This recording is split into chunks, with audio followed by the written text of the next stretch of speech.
it is like much different from where I was at when we first started talking. And like, I mean, I look back the other day at those first progress pics, and I was like, this is why I got in touch with you in the first place, because I was like, oh my God, like look at my man boobs. When I turned to the side, like I got to do something about this. Yeah. All right. So, what is your name and what is your job? I am Ben Spilsbury, and I am a solutions engineer at Cisco. Awesome. All right. So, how was your situation before we met? In about one or two short statements, what was it like being in your shoes? Honestly, pretty sedentary. So work entirely from home, and I got into a rut of just waking up from my bed, walking 20 steps to my computer, being there for 8 hours, and then walking another 20 steps to the living room and just decompressing. So super sedentary, total work from home type situation. Yeah. And what was your starting weight? My starting weight was around 150. I think when we first clocked it, Hmm. it was like 151. 151. Okay. And how did that make you feel in that situation, being sedentary at 150 pounds? Um, Not great, to be honest. Like that is where I've kind of hovered since COVID. But I think for the first time in a long time, I started seeing uh, like cosmetic or aesthetic differences in how I was holding that weight, like where it was apportioned on my body. So that, you catch yourself in the mirror when you get into the shower and just go like, oh my God, what's going on here? So yeah, not ideally where I wanted to be. Hmm. And did it have any negative impact on, things that you wanted to do or others around you?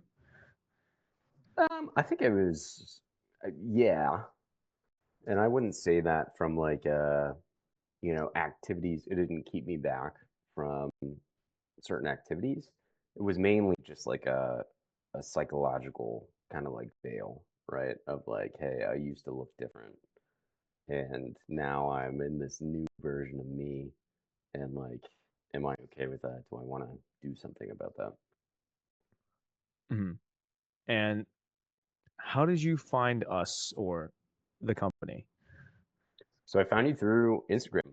Honestly, just my reels, because I was looking through like fitness tips, stuff like that. And then one day, I saw one of the ads that you put out. I followed. And then I think, honestly, Chris, the most important thing was that you messaged me after I followed. If you had not messaged me, this wouldn't have happened at all. But the fact that, like, literally it was like 20 minutes after I followed, and you're like, hey, just noticed you followed. Can you tell me a little bit more as to like what you're interested in and why? And then kind of the conversation started from there.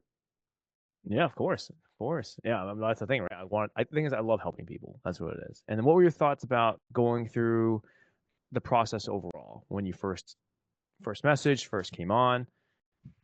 I was honestly a little bit hesitant, just in the sense that, like, when you find something on Instagram and somebody messages you about it, it's like it can be a roll of the dice, you know. But I think it made me feel comfortable. One, looking at your other videos, and then two, just like getting on the call with you and talking it through. And you're like, hey, I can tell you about the program, no pressure if you want to join it or not, but just like this is what it's for. Um, and this is what it could be. I think that made me feel a lot more comfortable in the beginning, and then yeah, eventually like made me comfortable enough to say, hey, let's give it a shot. Oh yeah, oh yeah. And those are normal. The thing is, those are normal, completely normal doubts and fears Yeah, yeah, right. about any of that stuff. So now, where are you currently? What's your body weight? Right? And what does it feel like being in your shoes now? So my body weight is around, I would say around 130. So I'm kind of like going up and down a little bit from there, plus or minus a little bit. But yeah, I would say it's kind of like stabilized between 129, 131.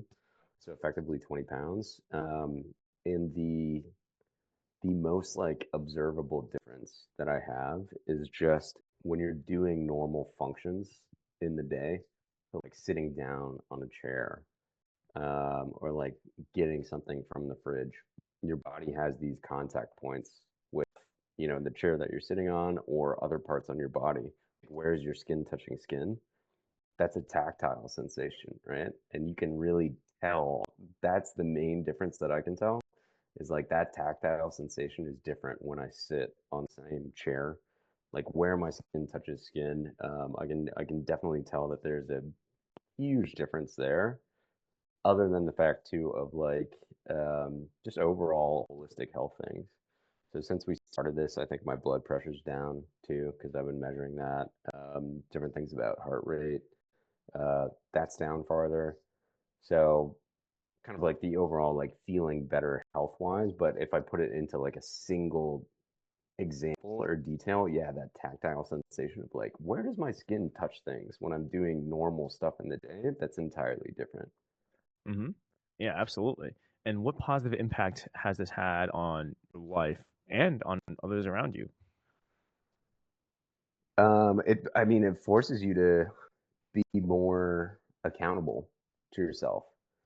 And this is, I think, one of those like rare, what do I want to say, like endeavors where the accountability that you hold for yourself directly translates into visible results. So you could say something like, hey, I'm picking up a new hobby. And you do the new hobby. Let's say I started archery recently. So like you could go into archery and like do that 20 times and then not really see a result that's entirely different. It might be just a little bit more like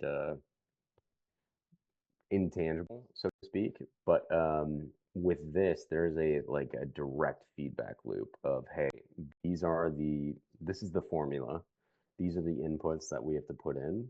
And like, do we see the numbers changing as the output? And I think I found that super encouraging. And that's like a lesson that you can, translate to other pursuits as well. So not even just fitness, but just like, you know, stuff at work or whatever. Just generally being more accountable with yourself, I think, is the important thing. Yeah. And how does this make you all feel now at the end of the 6 months transformation? It mainly like the best thing apart about this was that I just learned so much.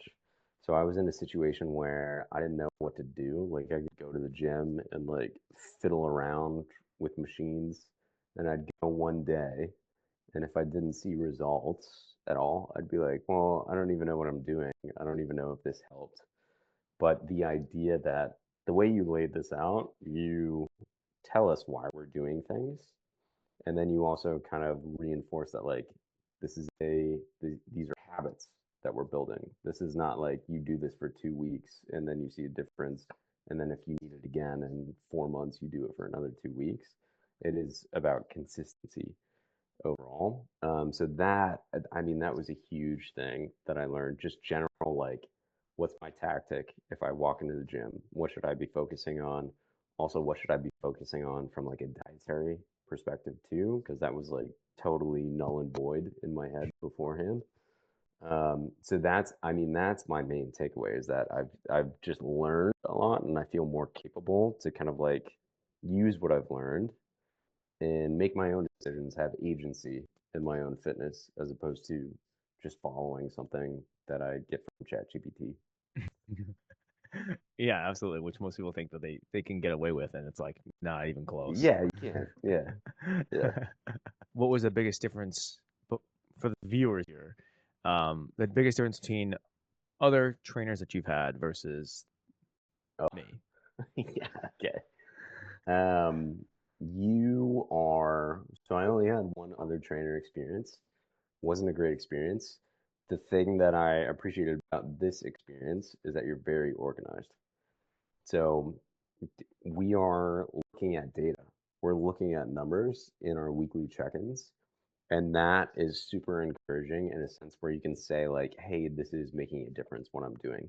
Because my previous trainer, it'd be like, hey, show up here at such and such a time. It was a roll of the dice, honestly, if he'd show up. And then when he did show up, he would basically just kick my butt for like an hour and a half.